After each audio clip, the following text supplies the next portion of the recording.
প্রিয় দর্শক, বিটিভি নিউজের সাপ্তাহিক আয়োজন সমৃদ্ধির জন্য বিনিয়োগ অনুষ্ঠানে আপনাদেরকে স্বাগত জানাচ্ছি। এই অনুষ্ঠানে সাধারণত আমরা অর্থনীতির বিভিন্ন দিক নিয়ে আলোচনা করে আমন্ত্রণ জানিয়ে থাকি উদ্যোক্তা, অর্থনীতিবিদ এবং সরকারের বিভিন্ন সংস্থার ঊর্ধ্বতন কর্তা ব্যক্তিদেরকে, যারা অর্থনীতির বিভিন্ন বিষয়গুলো দেখভাল করে থাকেন। আমরা আজকের এই অনুষ্ঠানে আমরা এমন একজন স্বনামধন্য অতিথিকে আমন্ত্রণ জানিয়েছি। তিনি হলেন ইন্ডেট গ্রুপের ব্যবস্থাপনা পরিচালক এবং বিজেপি এর সভাপতি মোহাম্মদ শাহরিয়ার। শাহরিয়ার, আপনাকে আমাদের অনুষ্ঠানে স্বাগতম। ধন্যবাদ আপনাকে। আপনি কেমন আছেন? আলহামদুলিল্লাহ, আপনি কেমন আছেন? আচ্ছা, আমি ভালো আছি। আমরা অনুষ্ঠান শুরুতে একটা প্রতিবেদন দেখে নেব। জি।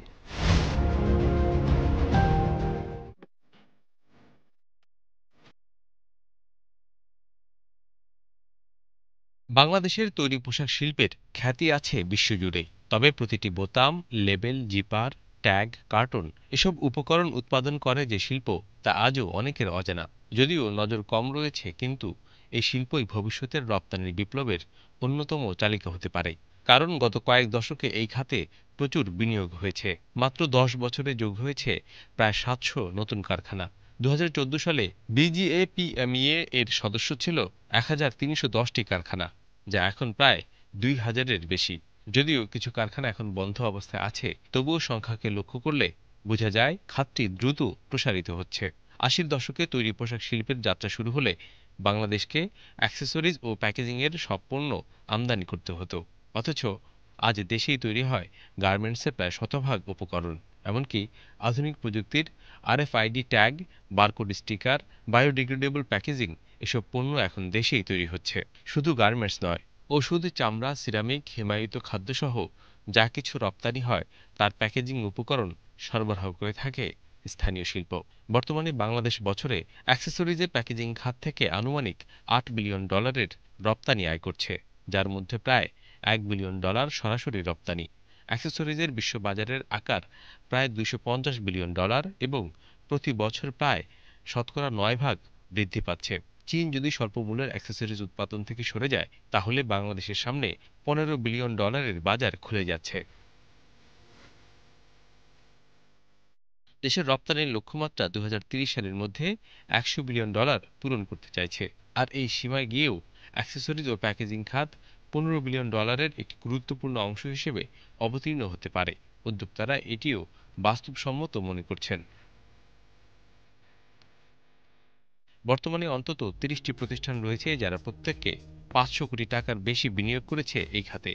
বড় প্রতিষ্ঠানের পাশাপাশি অনেক ছোট ও মাঝারি উদ্যোক্তা গড়ে তুলেছেন lace, hook, branded garments, lace, customise lingerie সহ বক্স জাতীয় নতুন পণ্য সিরিজ। আগের মতো আর কাঁচামাল আমদানির উপর নির্ভর না করে দেশেই তৈরি হচ্ছে বেশিরভাগ উপাদান। তবে এই অগ্রযাত্রার পথে বড় ধরনের চ্যালেঞ্জও রয়েছে। একটি কারখানা চালু করতে প্রয়োজন প্রায় 33 ধরনের অনুমোদন ও লাইসেন্স, যার বেশিরভাগই প্রতি বছর নবায়ন করতে হয়। এতে সময় ও অর্থ উভয়ই অপচয় হয়। ছোট উদ্যোক্তাদের ব্যাংক ঋণ নিয়ে বড় ধরনের সমস্যা রয়েছে, কারণ জামানতের অভাব থাকে। কাস্টমস বন্ড কমিশনারেটের নিয়ন্ত্রণে থাকায় ইউটিলিটি ডিক্লারেশন, বন্ড লাইসেন্স, নবায়ন বা অডিট প্রক্রিয়ায় হয়রানিতে দেরি ও অতিরিক্ত ব্যয় গুনতে হয়। এতে নিয়ম মেনে চলা প্রতিষ্ঠানগুলিও ক্ষতিগ্রস্ত হচ্ছে, মুনাফা কমে যাচ্ছে, প্রতিযোগিতামূলক অবস্থান দুর্বল হচ্ছে এবং বৈশ্বিক বাজারে টিকে থাকা কঠিন হয়ে উঠেছে। কাঁচামাল আমদানিতে এইচএস কোড বিভ্রাট, দাম নির্ধারণের জটিলতা, বন্দর জট, বন্দরের ড্যামারেজ ফি সবই এক ধরনের অনিশ্চয়তা তৈরি করছে। এছাড়া বিদ্যুৎ বিভ্রাট এবং গ্যাস সরবরাহের অনিয়ম উৎপাদন ব্যাহত করে, বিকল্প ব্যবহারে খরচ আরও বাড়ায়।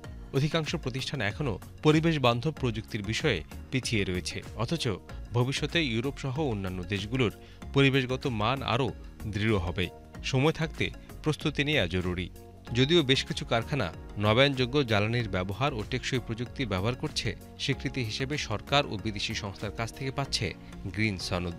2026 সালের মধ্যে বাংলাদেশ এলডিসি বা স্বল্পোন্নত দেশের ভূমিকা থেকে উত্তরণ করবে। তখন ক্যাশ ইনসেন্টিভ আর দেয়া যাবে না। এটি একটি বাস্তব চ্যালেঞ্জ।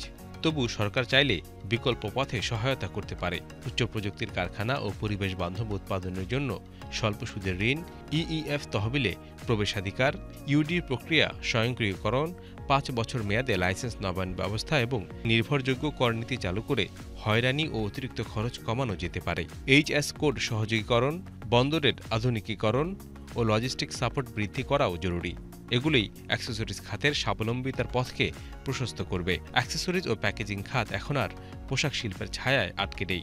এই শিল্প এখন পরবর্তী রপ্তানি বিপ্লবের এক আদর্শ চালক, যেখানে দক্ষ শ্রমশক্তি, উন্নত প্রযুক্তি ও কার্যকরী সরকারি সহায়তা পেলে বিশ্বমঞ্চে এটি বাংলাদেশের পরবর্তী রপ্তানি নায়ক হয়ে উঠতে পারে।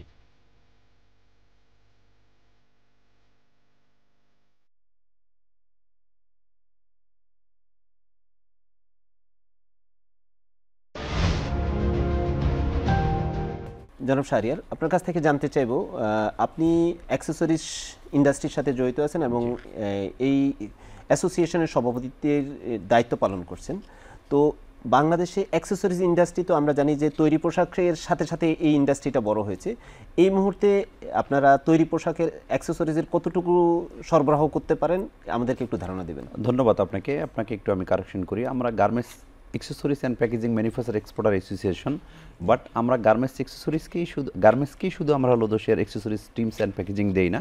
আমরা যেখানেই আপনার পণ্যটা আপনার এক্সপোর্ট হয়, সেখানে মোরগ জাতের আপনার প্রয়োজন হয়, সেই মোরগ জাতের যে সমস্ত আপনার র মেটেরিয়াল লাগে এবং মোরগজাত করার জন্য যে পণ্য লাগে, সেটা আমাদের অ্যাসোসিয়েশনের মাধ্যমে, আমাদের বাহ্য যে মেম্বার আছে তাদের মাধ্যমে আমরা পরিষেবাটা দিয়ে থাকি। আপনারা জানেন বাংলাদেশ থেকে এখন আরএমজি সেক্টর ছাড়াও বিভিন্ন দেশে আপনার মেডিকেল সামগ্রী, আপনার তৈরি পোশাক ছাড়া হলো যে অন্যান্য যে শুজ এবং আমাদের medicine, IT sector, leather goods, সব জায়গার সব পণ্যটাই কিন্তু আপনার বাংলাদেশ থেকে এখন আপনার এক্সপোর্ট হচ্ছে। যা এক্সপোর্ট হচ্ছে বাংলাদেশ থেকে সমস্ত প্যাকেটেরকে কিন্তু আপনার মোরগজাত লাগে। সেই মোরগজাতটা আমাদের অ্যাসোসিয়েশনে যারা আমরা মেম্বার আছে তাদের মধ্যে আপনার হলো দেশের দিয়ে থাকি। জানবেন আপনার বিগত দিনে আপনার লাইক আছে আপনার 15 বছর 20 বছর আগে বা 30 বছর আগে গার্মেন্টস যখন তৈরি হতো, তখন কার্টুনটাও হলো দেশে আপনার দেশের বাহির থেকে নিয়ে আসতে হতো। এখন আমাদের দেশে আমরা 50 থেকে 52টা আপনার পণ্য বাংলাদেশে আমরা নিজেরা তৈরি করি। এর সক্ষমতা নিয়ে যদি আপনি বলেন, আমি বলবো 100% প্রোডাক্ট বাংলাদেশে তৈরি করি। তার জ্বলন্ত উদাহরণ এটা, কোভিডকালীন সময়ে যখন বিদেশের সাথে আমাদের দেশের মানে সংযোগ এক দেশের সাথে আরেক দেশে আপনার বিচ্ছিন্ন হয়ে গিয়েছিল, জরুরি মেডিকেল পণ্যও আসতে পারতেছিল না, সে সময় কোনো আপনার রপ্তানিকারক, নট অনলি আমি বলবো যে আপনার গার্মেন্টস আরএমজি সেক্টর, অন্য কোনো রপ্তানিকারক কেউ বলেনি আপনার বাংলাদেশ থেকে ট্রিমস, প্যাকেজিং অ্যান্ড অ্যাক্সেসরিজের কারণে আমি পণ্যটা রপ্তানি করতে পারিনি। তাতে আপনার বোঝা যায় আমাদের এই সেক্টর বাংলাদেশে আপনার স্বয়ংসম্পূর্ণ এবং আমাদের এই সেক্টরের ব্যাকওয়ার্ড লিঙ্কেজেরও আপনার কিছু আপনার কারখানা আমাদের দেশে আপনার তৈরি হয়েছে। দ্যাটস ওয়াই আমরা কিন্তু আজকে 100% আপনার আরএমজি সেক্টর এবং রপ্তানি সেক্টরে যেসব মোরগজাত পণ্য লাগে সেটা আমাদের সেক্টরে আমাদের অ্যাসোসিয়েশনের মাধ্যমেই আমরা তৈরি করতে পারি এবং আমরা 100% সাপোর্ট দিতে পারি। এবং দেখবেন বিভিন্ন সময় আপনার লিড এবং হলো সাস্টেনেবল ফ্যাক্টরি নিয়ে আপনার কথা হয়। লিড এবং সাস্টেনেবল ফ্যাক্টরি তৈরির ক্ষেত্রেও বাংলাদেশের কিন্তু হলো দেশের আরএমজি সেক্টরের পরপরই আপনার অ্যাক্সেসরিজ সেক্টর কিন্তু আগানো। আমরা কিন্তু লিড আপনার ইউএসজিবিসি কর্তৃক লিড যে সার্টিফাইড ফ্যাক্টরি, সেটা আমরা আপনার বাংলাদেশে তৈরি হচ্ছে। আপনার বিগত কিছুদিন আগেই বাংলাদেশ গভর্নমেন্ট কর্তৃক যেটা আপনার গ্রিন ফ্যাক্টরি অ্যাওয়ার্ড দিয়ে এলো, আমাদের যে প্রতিষ্ঠান R G trims, Bangladesh trims and packaging and accessories এবং ব্যাকওয়ার্ড লিঙ্কে প্রথম আমরা পেয়েছি। আমাদের দেশে এখন ওয়ার্ল্ড ক্লাস ফ্যাক্টরি তৈরি হচ্ছে এবং আমরা চেষ্টা করছি এই ফ্যাক্টরিগুলো দিয়ে আপনার বিদেশের বাজারগুলো হলো ধরার জন্য। এবং লিডে প্রি সার্টিফিকেট আমার প্রতিষ্ঠান আরজি টিমস পেয়েছে, যেটা 94, যেটা ওয়ার্ল্ডের টিমস প্যাকেজ অ্যান্ড অ্যাক্সেসরিজ সেক্টরের সর্বহাইয়েস্ট। এটা বাংলাদেশের জন্য একটি গর্বের ব্যাপার। আপনার কাছ থেকে একটু জানতে চাইব, আপনারা প্রায় 52 ধরনের পণ্যের কথা বলছেন, যেটা কার্টুন থেকে শুরু হয়। জি, এই নতুন প্রযুক্তি হিসেবে যেটা আমরা জানি যে এখন ইনভেন্টরি ম্যানেজমেন্টের জন্য আরএফআইডি ব্যবহার করা হয়, আপনার প্রতিষ্ঠান আরএফআইডি করে। বাংলাদেশে আরএফআইডি এই ইউজ করে এ ধরনের কতগুলি প্রতিষ্ঠান আছে, বা আপনারা কি আরএফআইডি প্রযুক্তি ট্যাগ বা এটা কি রপ্তানি করছেন? জি, আমি আপনাকে এটাও মানে যদি সরাসরি রপ্তানি করেন অথবা যদি আমি বলি, আমাদের association BGPMA, Bangladesh garments accessories packaging manufacture exporter association, আমাদের এই জায়গায় যে আপনার অলমোস্ট আপনার 2200 আমাদের হলো 2200 মেম্বার আছে। সেক্ষেত্রে আমরা বাংলাদেশ থেকে আমরা কিন্তু সরাসরি রপ্তানি করি, যেটা ইপিবির তথ্য অনুযায়ী $1.6 বিলিয়ন। আমাদের এই সেক্টরে আমরা ব্যাকওয়ার্ড লিঙ্কেজ থেকে আমরা তৈরি করি। আপনি বললেন আপনার নতুন কি আসছে বাজারে। আমাদের নতুন বাজারে আপনি হলো দেশে আরএফআইডি, যেটা রেডিও ফ্রিকোয়েন্সি আইডেন্টিফিকেশন লেভেল, এটা বাংলাদেশে 20 থেকে হলো দেশের 25টা কোম্পানির মতো করে। আমরা বাংলাদেশে কোনো আপনার হলো যে নিজস্ব ব্র্যান্ড নাই, তাদের কাছে আমরা আরএফআইডিটা আপনার দেই। আমরা বিভিন্ন দেশের লাইক যারা H&M, টেস্কো, ওয়ালমার্ট বিভিন্ন ধরনের যারা আপনার বায়ার আছে, বায়ারের রিকোয়ারমেন্ট অনুযায়ী আমরা এটা তৈরি করি, আমরা তাদেরকে সাপ্লাই দিই এবং বাংলাদেশ থেকে সরাসরি আমরা রপ্তানি করি। বাংলাদেশে এখন বিভিন্ন ধরনের 12 থেকে 14 রকমের আরএফআইডি আপনার তৈরি হয়, সেটা আমাদের বাংলাদেশেই আমরা তৈরি করি। অনলি চিপস যেটা আছে সেই চিপসটা এবং ইনলেটটা আমরা দেশের বাইরে থেকে নিয়ে আসি। এবং বায়োডিগ্রেডেবল এবং কম্পোস্টেবল যে পলি ব্যাগ আছে সেটাও আমরা এখন দেখেন আমরা পরিবেশ দূষণ নিয়ে অনেক কথা হয়, আমরা অনেকভাবে কাজ করি। আমাদের বর্তমান যে গভর্নমেন্টের যারা আছে এবং তারা চেষ্টা করছে যে আপনার পরিবেশ দূষণ যাতে আপনার না হয় সেই জন্য কাজ করছে। আমরা দেশের বাইরে যেটা আপনার বায়োডিগ্রেডেবল অ্যান্ড কম্পোস্টেবল, আমরা 3 ধরনের আপনার হলো দেশে পণ্য আমাদের মেম্বাররা এবং আমার ফ্যাক্টরি হলো তৈরি করে। নাম্বার 1 হলো দেশের বায়োডিগ্রেডেবল অ্যান্ড কম্পোস্টেবল। এটা হলো এমন পলিব্যাগ যেটা কর্ন, স্টার্চ, ভুট্টা থেকে আপনার হয় এবং এটা র মেটেরিয়াল আমরা যদিও ইম্পোর্ট করতে হয়। এই যে আপনার র মেটেরিয়ালগুলো আমরা ইম্পোর্ট করে এখানে আপনার পলিব্যাগটা তৈরি করি, সেটা আপনার 90 ডেজ পরে যদি আপনার মাটি এবং পানির সংস্পর্শে আসে সেটা ভাঙা শুরু করে এবং 180 ডেজের ভিতরে সেটা আপনার হলো যে টোটালি আপনার ভেঙে আপনার হলো পরিবেশের জন্য আপনার সার তৈরি হয়। নাম্বার 2, নর্মাল পলিব্যাগের ক্ষেত্রে আমরা D2W বা আপনার ব্রেকডাউন প্লাস্টিক বিডিকে মিক্স করলেন, এটাও 90 ডেজ থেকে ভাঙা শুরু হয়, 180 থেকে 200 দিনের ভিতরে এটা একদম হলো এসে মাটির সাথে মিশে যায়। এটা আমরা করি এবং আমাদের প্রতিষ্ঠান বাংলাদেশে অনেক প্রতিষ্ঠানই আছে যারা এখন আমাদের দেশে যে পরিবেশ অলরেডি দূষণ অনেক জায়গা হয়ে গেছে, আমরা পলিগুলো আমরা ফেলে দিয়েছি, সেগুলো আমরা বিভিন্ন সোর্সের মাধ্যমে আপনার কালেক্ট করে সেটাকে ওয়াশ করে আপনাকে এটা আবার রিসাইকেল করে এটার সাথে অ্যাডিটিভ মিক্স করে সেটা আমরা হলো বিভিন্ন দেশে রিসাইকেল, যেটা বলে গ্লোবাল রিসাইকেল স্ট্যান্ডার্ড, সেভাবে হলো দেশে আপনার তাদের মান নিয়ন্ত্রণ রেখে আমরা বিভিন্ন দেশে গার্মেন্টসকে মাধ্যমে এবং সরাসরি যেটা আপনার হলো যে গার্বেজ ব্যাগ আছে সেই গার্বেজ ব্যাগ হিসাবে বিভিন্ন দেশে আমরা রপ্তানি করি। এক্ষেত্রে আমি বলবো রপ্তানির ক্ষেত্রে আমাদের দেশে আপনি যদি বলেন আমাদের এখন কোথায় আমরা আসি এই trims packaging and accessories sector, সেক্ষেত্রে বাংলাদেশে শুধু আমাদের অবস্থান এখন বাংলাদেশে বৈশ্বিকভাবে নাই বললেই চলে। যদি বলেন কেন, আমি বলবো আমাদের দেশে নীতি সহায়তা এবং এনবিআর-এর যে আদেশ আছে। আমরা এই জায়গায় আসবো। আমরা যেটা আপনি বলছেন বায়োডিগ্রেডেবল পলিব্যাগ তৈরি করেন, আপনি জানেন যে ইউরোপীয় ইউনিয়নে নতুন করে কিছু ল তৈরি হচ্ছে, তাদের কি বলে যে আপনার গ্রিন পাসপোর্ট আসতেছে, গ্রিন ডিল আসতেছে।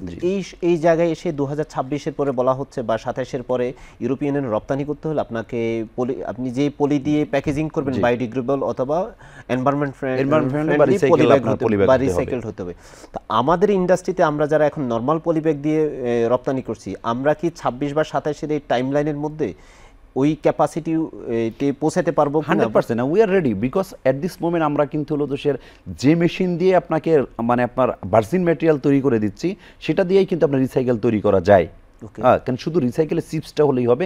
আমাদের দেশে অনেক শিল্প উদ্যোক্তা আছে যারা রিসাইকেল তৈরি করার জন্য আপনার মেশিন আপনার হলো আমাদের দেশে আপনার সংযোজন করেছে। কারণ আমার ফ্যাক্টরিতে আমরা নিজেরা আপনারা করেছি এবং যদি চায় অন্য কোনো প্রতিষ্ঠান আমার ফ্যাক্টরি থেকেও তাদেরকে আমরা হলো দেশে দিতে পারবো। আমি যেটা বলছিলাম যেটা হলো দেশের ব্লুমবার্গের একটা রিপোর্ট অনুযায়ী বিশ্বে আপনার $700 বিলিয়ন প্যাকেজিং পণ্যের চাহিদা। সেটা আমাদের দেশে যদি বলেন আমাদের এক্সপোর্ট কোথায় বা আমরা কতটুকু করতে পারি, সেটা আমরা বেশিরভাগ করতে পারি না। কেননা আপনার হলো সেটা হলো লোয়ার জিএসএমের হয়ে থাকে এবং বিভিন্ন ধরনের আকর্ষণীয় হয়ে থাকে। সে আকর্ষণীয় যে আপনার ব্যাকওয়ার্ড লিঙ্কেজে যে বাংলাদেশের প্যাকেজিংয়ের পণ্য যে পেপার মিল পণ্য সেটা বাংলাদেশে গড়ে উঠে নেই, সেটা আমরা বিভিন্ন দেশ থেকে ইম্পোর্ট করে এখানে দিতে হয়। আমাদের এনবিআর-এ আমাদের যে বন্ডেড যে ফ্যাক্টরি আছে 300 জিএসএম-এর নিচে আমাদের হলো যে যারা আছে তারা কিন্তু আপনার আনতে পারে না। এনবিআর-এর চেয়ারম্যান মহোদয়ের সাথে কথা হয়েছে, তিনি আশ্বাস দিয়েছেন এবার হলো যে তিনি বাজেটে ছাড়া হলো যেটা আপনার প্রজ্ঞাপন জারি করে সেটা উনি করে দিবে। আশা করি এটা যদি হয় তাহলে আমাদের জন্য হলো দেশের এই সেক্টরের জন্য ভালো হবে। এবং আমাদের দেশে যেটা আছে আমি জানি না কেন আমাদের এই সেক্টর বাদ পড়েছে, বিভিন্ন সময় বিভিন্ন দপ্তরে কথা বলেছি, তারা আশ্বাস দিয়েছে করবে এবং লাস্ট আমরা এলডিজি গ্রাজুয়েশন করে ফেলতেছি। আমাদের এখানে ভর্তুকি দেওয়া যাবে না, ভর্তুকি ছাড়াও অন্য কোনো ফরম্যাটে যদি আপনার ইনসেন্টিভ দেওয়া যায় সেক্ষেত্রে আমাদের ইনক্লুড করবে। আপনার বাংলাদেশ থেকে যদি একটা হোগলা পাতা বা আপনার এক্সপোর্ট হয় সেক্ষেত্রে কিন্তু ইনসেন্টিভ আছে। আর আমাদের এই সেক্টরে $1.6 বিলিয়ন ইপিবির তথ্য অনুযায়ী আমরা এক্সপোর্ট করেছি, তাদের ওয়েবসাইট থেকে আমরা হলো নিয়েছি। সেক্ষেত্রে আমাদের সেক্টরে যারা এক্সপোর্ট করে তারা কিন্তু কোনো আপনার হলো ইনসেন্টিভ পায় না। সেটাও আপনার বিকজ অন্য দেশে আপনার 4% থেকে 12% পার্টিরা তাদের সাথে আমরা বিডিংয়ে পারি না। এবং চায়না যারা আছে তাদের আপনার ব্যাকওয়ার্ড লিঙ্কেজে যে র মেটেরিয়াল তাদের অ্যাভেলেবেল, সেটা তাদের জন্য হলো যে আশীর্বাদ। যদি বলবেন তাদের তো তাদের লেবার কস্ট হাই, আমাদের লেবার কস্ট চিপ, আমাদের লেবার কস্টে শুধু এতটুকু যদি আপনার চিন্তা করেন, এখান থেকে আমাদের র মেটেরিয়ালটা কিন্তু ওদের কাছ থেকে নিয়ে আসতে হয়, এবং আমাদের এই জায়গায় 6 মান্থ বা আপনার হলো 9 মান্থের র মেটেরিয়াল রাখতে হয়, এবং বাংলাদেশের ব্যাংক ইন্টারেস্ট এখন আপনার 14.5% থেকে 16%, এটা দিয়ে ব্যবসা করা এবং এক্সপোর্টে তারা ইনসেন্টিভ পায়। সেক্ষেত্রে আমরা তাদের সাথে আমরা পারি না।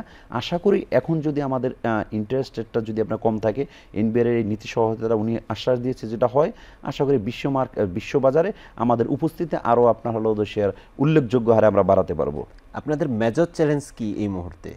এই মুহূর্তে আমাদের মেজর চ্যালেঞ্জ হলো দুটা, ব্যাংক ইন্টারেস্ট, নাম্বার 2 আপনার এনবিআর এর যে নীতি সহায়তা, সেই দুইটা যদি আমাদের জন্য হলো ফিজিবল হয়, তাহলে আমরা বিশ্ববাজারটাকে আমরা হলো শেয়ার সরাসরি রপ্তানির ক্ষেত্রে, বৈদেশিক মুদ্রা আহরণের সরাসরি রপ্তানির ক্ষেত্রে আমাদের এটার জন্য হলো শেয়ার সুবিধাজনক হবে।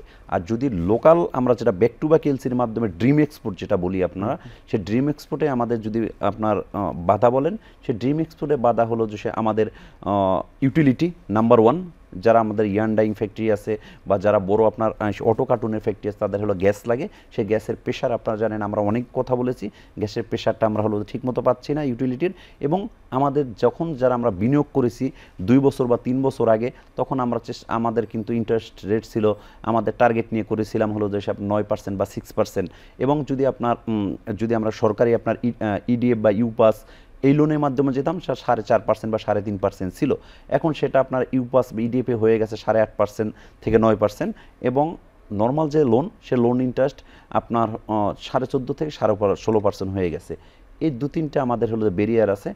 এই 3টা ব্যারিয়ার যদি আমাদের উল্লেখযোগ্য হারে আমরা কমাতে পারি, তাহলে আমাদের সেক্টর আবার ঘুরে দাঁড়াবে, এবং আমরা বৈদেশিক মুদ্রা আহরণেরই না, বৈদেশিক মুদ্রার যে আমি বলি আপনার হলো দেশের বেঞ্চমার্ক এবং মেরুদণ্ড, সেটা আমরা আরএমজি সেক্টরে, এক্সেসরিজ সেক্টর। কিন্তু এক্সেসরিজ সেক্টর আজকে হাতের নাগালে থাকার কারণেই সকালে অর্ডার দিলে 2 দিন পরে, 1 দিন পরে, সকালে অর্ডার দিলে মর্নিং অর্ডার দিলে ইভিনিংয়ে পাওয়া যায়। এটা যদি বিদেশ থেকে আনতে হতো, তারপর আপনার 7 দিনের লিড টাইমে আপনার গার্মেন্টস, আপনার 1 মাসের লিড টাইমে গার্মেন্টস দেওয়াটা সম্ভব হতো না। সেই মেরুদণ্ডর যে খাতটা আপনার RMG teams and accessories sector আছে, সেই সেক্টরের দিকে যদি আপনার আমাদের আপনার নীতি নির্ধারক মহল আছে, তারাও যদি হলো দেশের সুনির্দিষ্ট আপনার আমাদেরকে সাপোর্ট দেয়, আমরা আশা করি এই সেক্টর শুধু আপনার আরএমজি সেক্টরকে যেভাবে বিশ্ববাজারে আমাদের সেক্টরে আমরা ভালোভাবে পৌঁছে গিয়েছি, আমাদের এক্সেসরিজ সেক্টর আপনার পৌঁছে যাবে, এবং অন্যান্য যে সেক্টর যেগুলো আছে আপনার আইটি, আপনার মেডিসিন শিল্প, আপনার হিমায়িত মৎস্য পণ্য, অন্যান্য যে সব প্রোডাক্ট আছে, লেদার গুডস, সেখানেও